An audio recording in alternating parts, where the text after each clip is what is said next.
Mon rôle en tant que mentor, c'est un rôle de soutien avec les enseignantes. On travaille en collaboration.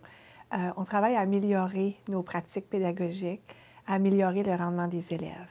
Alors, on est toujours en questionnement, l'enseignante et moi, ou l'enseignant et moi, afin d'aider les élèves. Je travaille sur un modèle de coaching, ça veut dire que je vais aller dans la classe, modéliser certaines pratiques.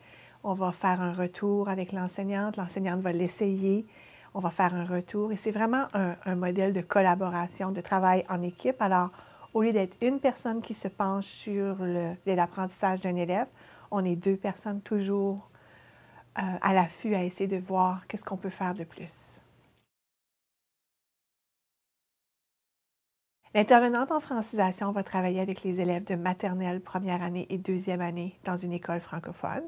L'intervenante en francisation va travailler avec les enfants qui sont arrivés à l'école sans la langue, c'est-à-dire que l'enfant est arrivé en parlant anglais, mais on va voir aussi des enfants qui vont arriver du centre préscolaire, qui n'auront pas eu la langue à la maison, qui auront eu une partie de la langue au centre préscolaire, mais on va vraiment travailler au niveau de l'oral, au niveau de la communication orale, au niveau des structures langagières, lui donner du vocabulaire, l'amener le plus rapidement possible à s'exprimer en français et à être à l'aise en français, c'est-à-dire de ne pas chercher ses mots et vraiment l'amener au niveau de la communication orale le plus rapidement possible.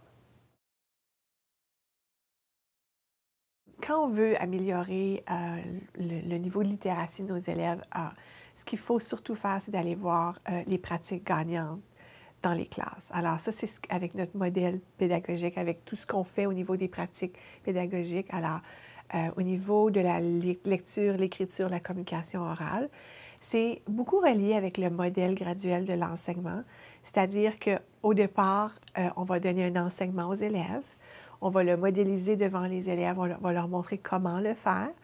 Par la suite, on va le faire encore avec eux, mais on va le faire, puis on va leur demander une petite tâche à travers ça. Et éventuellement, on va leur demander de le faire plus en équipe ou vers la fin, on va leur demander de le faire indépendamment. Alors, si je prends le modèle de la lecture, on va commencer avec des lectures à haute voix. Alors, l'enseignante va lire des histoires aux enfants pour le plaisir. Elle va leur lire des bons albums. Elle va travailler des questions de compréhension avec eux, mais juste sous forme de questions à l'oral. Par la suite, il va y avoir des lectures partagées. Une lecture partagée, c'est lorsque l'enseignant travaille avec l'élève, avec tout le groupe, un texte. Et là, cette lecture-là va se faire souvent sur, je te dirais, peut-être 4 jours de suite. Et là, l'enseignante va continuer à travailler la lecture, va travailler des stratégies, L'enseignante a toujours un but derrière. Qu'est-ce qu'elle veut faire avec cette lecture-là? Toujours un but éducatif, pédagogique. Qu'est-ce qu'elle veut vraiment travailler dans sa lecture? Par la suite, il va y avoir aussi des lectures guidées où l'enseignante va travailler avec 3, 4, 5 élèves en même temps, avec le même livre. À ce moment-là, l'enseignante peut vraiment différencier l'enseignement parce qu'elle a regroupé ses élèves selon les besoins. Et là, elle va travailler une stratégie avec eux pendant 20 à 30 minutes. Et il va y avoir aussi la lecture indépendante où ce que l'élève va être demandé de lire seul. Mais parce que l'élève, on lui a lu, il a lu avec l'enseignante et le groupe, il a lu en lecture guidée, l'enseignant sait les stratégies qu'il doit travailler, sait ce qu'on attend de lui et c'est beaucoup plus facile pour l'élève de continuer son enseignement. Et il y a aussi le modèle de l'enseignante qui va avoir une conférence avec l'élève. Alors, à ce moment-là, l'élève va s'asseoir avec l'enseignante l'écoute lire, et là, va avoir une discussion avec l'élève à propos de qu'est-ce qu'il doit travailler. Alors, c'est le modèle graduel au départ, on va modéliser à l'élève ce qu'on veut, jusqu'à temps que l'élève va être capable de le faire par lui-même. Alors, on va faire ça en lecture, en écriture et en communication orale. Quand on parle de la littératie, c'est sûr que c'est un mot qui veut dire énormément de choses. Je te dirais que si on compare à il y a les années où moi j'ai été à l'école, on recevait l'enseignement avec des cahiers d'exercices, du matériel pédagogique, et tous les élèves, on lisait le même texte. Alors l'enseignante lui demandait de lire un texte, de répondre aux questions, mais tous les élèves dans la classe, peu importe notre niveau de lecture, on recevait le même texte. La littératie, je te dirais, c'est la différenciation, c'est-à-dire de respecter les différences au niveau du rythme d'apprentissage de les élèves, mais aussi de travailler avec des vrais livres. Alors, dans nos écoles à l'île du Prince-Édouard, ce qu'on fait, on travaille avec de vrais livres. Alors, on enseigne les attitudes d'écriture comme de vrais écrivains. Alors, l'enfant, dès la maternelle, est considéré comme un écrivain, comme un auteur. On le met déjà dans ce rôle-là de lecteur. Alors, l'élève se sent déjà en confiance. Les livres sont nivelés, c'est-à-dire que l'enfant apprend au fur et à mesure, mais avec des livres nivelés. Alors, on est toujours dans la zone proximale, qu'on appelle la zone où ce que l'enfant apprend, où ce que c'est pas trop difficile, où ce que c'est pas trop facile. Alors, l'enseignant est capable de cibler où est-ce que l'enfant est rendu et d'ajuster son enseignement face à ça. Alors, je dirais que c'est ça. Avec la lecture, l'écriture, la communication orale, on va vraiment aller où est-ce que l'élève est rendu et on essaie de l'amener encore plus loin. Alors, la littératie, c'est vraiment de travailler avec de vrais livres en écriture, en lecture. On va vraiment essayer d'éviter les cahiers d'exercice, le matériel pédagogique qui ne respecterait peut-être pas nécessairement la différenciation de où est-ce que l'élève est rendu. Alors, si je te donne un exemple, si un enseignant de troisième année fait une compréhension de texte, ce ne sont pas tous les élèves qui auront le même texte et les mêmes questions à répondre, parce que les élèves ne sont pas rendus au même endroit.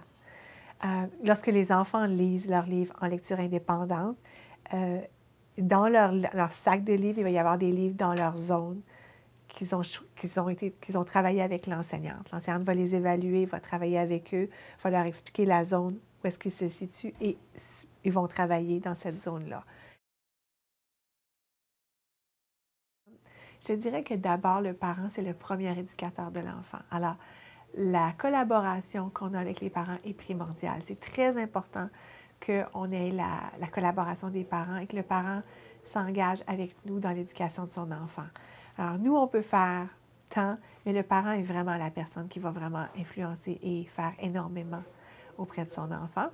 Alors, je te dirais que la première chose qu'un parent peut faire, c'est de parler. Si le parent peut parler en français, je te dirais de parler en français. Ça, c'est, je te dirais, l'aspect le plus important. Si le parent ne peut pas le faire, ce qu'il peut faire, c'est valoriser la langue, encourager l'enfant dans son apprentissage. On va voir des exemples de parents anglophones qui vont encourager énormément leur enfant au niveau de cet apprentissage-là.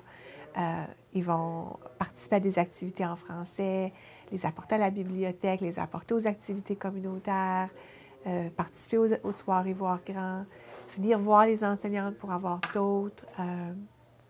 Alors, ça, c'est une chose. L'autre chose, je te dirais, c'est la lecture. Alors, dès la naissance, on aimerait que les parents lisent à leurs enfants et ça ne devrait pas arrêter. Alors, parfois, on pense que parce que l'enfant est rendu à 11 ans, on n'a plus besoin de faire la lecture, mais les enfants ont encore besoin de la présence du parent par rapport à la lecture. Alors, ça peut être d'avoir une discussion à propos d'un livre, ça peut être de lire en même temps, mais ça peut être aussi de lire ensemble un livre, prendre le temps de s'asseoir avec notre enfant et de lire un livre, d'avoir une discussion. On développe le langage, on développe énormément de choses avec notre enfant. On aimerait que la lecture se fasse dès la naissance et que ça n'arrête pas. Même si le parent ne peut pas parler français, le parent peut le faire en anglais. On dit souvent à nos parents anglophones, ce que vous faites, ça paraît. Parce qu'on va voir à l'école française même que l'enfant a pratiqué la lecture, que l'enfant a déjà développé des stratégies et l'enfant va les transférer en français.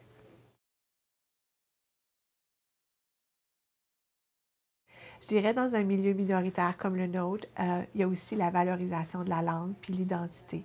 Alors, le parent devient vraiment une personne l'agent reste le plus responsable par rapport à ça, la personne la plus importante au niveau de la valorisation de la langue, d'amener l'enfant à participer à des activités comme les Jeux de l'Acadie, Jeunesse acadienne. Je dirais aussi toutes les activités qui se passent en français, d'être très positif par rapport à ça, amener les enfants visiter ces endroits-là et tout ce qui est valorisation de la langue, parce que l'élève va se développer au fil de ce qu'il va entendre à la maison, à l'école. Alors, si l'enfant est valorisé dans ce qu'il fait dans cet apprentissage de la langue, ça va devenir quelque chose de très positif. Alors, souvent, nous, on a des enfants à l'école que maman et papa ne peuvent pas parler la langue, mais la valorisation de la langue va se faire quand même, parce que le parent va croire veut que son enfant apprenne le français et valorise cet apprentissage-là, l'encourage, participe aux activités, essaie vraiment d'être actif au niveau de cet apprentissage-là, et même s'il ne peut pas parler la langue. Alors, on a vu des beaux exemples de famille, des bels exemples de famille où maman ou papa ne parlent pas la langue, mais ils croient en leur enfant et ils croient au niveau du potentiel et ils croient vraiment à ce qu'on peut faire dans un centre. Alors, ils vont amener les enfants à des activités. Et dans un milieu minoritaire, c'est très important parce que l'identité va se faire au fil du temps que l'enfant grandit. C'est très, très important de faire ça. À quel âge on doit commencer à s'inquiéter au niveau de l'apprentissage de notre enfant? Je dirais, à la maternelle et en première année, déjà, les intervenants scolaires, on peut vraiment cibler les élèves, qu'on sait que probablement tout va bien aller et que l'enfant va progresser sans problème. Puis on peut voir certains élèves déjà, cibler certains élèves qui éprouvent certaines difficultés. Et à partir de déjà la maternelle première année, on va mettre des actions en place. On va mettre des programmes. À la première année, il y a le programme DIPLE. En maternelle première année, on a le programme de francisation. L'enseignante va travailler en collaboration avec tous les intervenants pour essayer de travailler à s'assurer que cet enfant-là reçoit des services. Alors, dès la maternelle première année, on a une idée de... On peut expliquer aux parents qu'est-ce qu'on voit déjà, mais ce que la recherche nous dit, c'est que si un enfant n'atteint pas à l'âge en troisième année, les balises de la troisième année, il y a des grandes chances que cet élève-là n'atteindra pas le niveau de littératie nécessaire pour lire des textes beaucoup plus complexes ou une littératie, je dirais, adéquate pour se débrouiller dans la vie. Alors, c'est pour ça que vous allez voir dans les écoles françaises, il y a énormément d'actions et de programmes et d'interventions qui se font de la maternelle à la troisième année. Est-ce que la communauté a un rôle à jouer dans le développement de la littératie? Définitivement. La communauté est un partenaire très important dans un centre scolaire communautaire.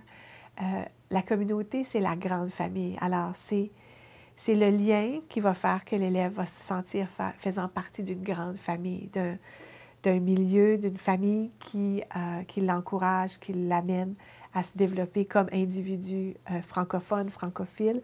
Alors, je te dirais que la communauté est presque des fois plus importante parce que la communauté, c'est où est-ce que l'enfant, au début, va s'intégrer lentement, mais il va rester attaché à la communauté. Alors, c'est ce qui fait que nos élèves, si on peut les amener à s'intégrer au niveau de la communauté, lorsqu'ils atteignent l'âge adulte, peuvent continuer de devenir des membres actifs dans notre communauté au niveau de la francophonie. Alors, oui, la communauté a un rôle très important. Puis c'est pour ça que dans nos centres scolaires communautaires, dans nos écoles françaises, c'est important d'avoir le volet communautaire avec nous. Parce que sans eux, il y a beaucoup d'activités qui ne peuvent pas se faire. Et tout ce qu'on parle de pédagogie culturelle, identité culturelle, ça se fait à partir de la communauté. Parce que ces gens-là vont nous aider à monter des projets où l'élève va vraiment avoir une place, la famille, où ce que les parents vont avoir une place. Alors, si on veut vraiment développer nos enfants comme des francophones fiers de qui ils sont, c'est important qu'il y ait le rôle de la communauté aussi, du communautaire. Non, moi, je crois énormément au pouvoir de la communauté. Si des parents aimeraient recevoir des ressources au niveau de la littératie, de la lecture, au niveau du français aussi, des jeux en français, il y a beaucoup d'organismes qui peuvent nous donner un coup de pouce avec ça. Cap Enfant est un organisme pour les 0-6 ans qui peut nous donner des ressources. Il y a des groupes de jeux. Il y a aussi la garderie. Les centres à la petite enfance offrent, maintenant on a dans plusieurs de nos centres à la petite enfance des bibliothèques où en sortant, les parents peuvent aller emprunter des livres et les rapporter. Alors ça, c'est une façon très facile parce que les parents amènent leurs enfants le matin et le soir.